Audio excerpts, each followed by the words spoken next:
नमस्कार विद्यार्थी मित्रांनो, मी प्राध्यापक एम आर जोशी. आज मी तुम्हाला B.Ed सेकंड सेमिस्टर या वर्षासाठी एक practice paper gender school and society, लिंगभाव, शाळा आणि समाज या विषयाचा एक सराव पेपर या ठिकाणी इंट्रोड्यूस करून देत आहे. हा अभ्यासासाठी देण्यात आलेला आहे. तर पाहूया practice paper of gender school and society. सुरुवातीला दिलेली माहिती वाचा.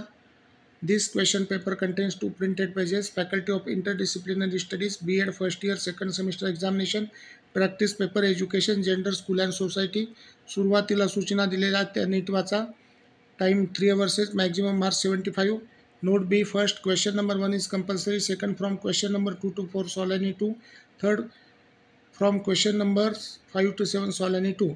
पहिली सूचना प्रश्न क्रमांक 1 अनिवार्य आहे. दुसरी सूचना प्रश्न क्रमांक 2 ते 4 पर्यंत कोणतेही 2 सोडवा आणि तिसरी सूचना प्रश्न क्रमांक 5 ते 7 पर्यंत कोणतेही 2 सोडवा. असे एकूण 5 प्रश्न तुम्हाला सोडवायचे आहेत. पहिला प्रश्न कंपल्सरी आहे. पहिला प्रश्न काय पहा. राईट शॉर्ट नोट्स ऑन आणि 15 मार्कासाठीच्या female infanticide, A B patriarchy, C domestic violence act 2005, D PCPNDT आणि ई डायव्होर्स. मराठीमध्ये थोडक्यात टिपाल्या कोणत्याही 3. ए स्त्री भ्रूण हत्या, बी पितृसत्ताक पद्धती, सी कौटुंबिक हिंसाचार कायदा 2005, डी PCPNDT आणि ई घटस्फोट. असे एकूण 5 त्या ठिकाणी टिपा आहेत. 3 तुम्हाला सोडवायचे आहेत. प्रत्येक टिप ही 5 मार्कासाठी एकूण 15 मार्क टिपेला आहेत. त्याच्यानंतर दुसऱ्या पेजवर जाऊया. दुसरा प्रश्न, explain the role of curriculum teacher and schools in challenging gender inequality. लिंगभाव विषमता आव्हानामध्ये अभ्यासक्रम, शिक्षक व शाळा यांची भूमिका स्पष्ट करा. 15 मार्कासाठीचा क्वेश्चन आहे. त्याच्यानंतर तिसरा प्रश्न, explain the social attitude towards girls education. पुन्हा एकदा वाचतो. Explain the social attitude towards girls education. 15 मार्कासाठीचा क्वेश्चन आहे. मुलींच्या शिक्षणाविषयीचा सामाजिक दृष्टिकोन स्पष्ट करा. चौथा प्रश्न आहे, clarify guidelines on sexual harassment of women in the workplace. 15 मार्कासाठीचा क्वेश्चन आहे. महिलांचा कामाच्या ठिकाणी होणारा लैंगिक छळ याविषयीची मार्गदर्शक तत्त्वे स्पष्ट करा. त्याच्यानंतर पाचवा प्रश्न आहे, briefly explain the following laws related to women, inheritance act, dowry act and widow remarriage act.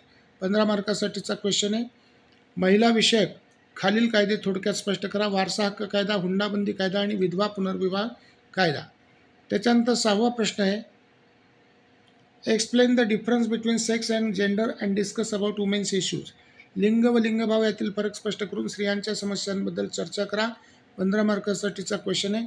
7वा प्रश्न आहे, discuss in detail the provisions on women in the Indian constitution.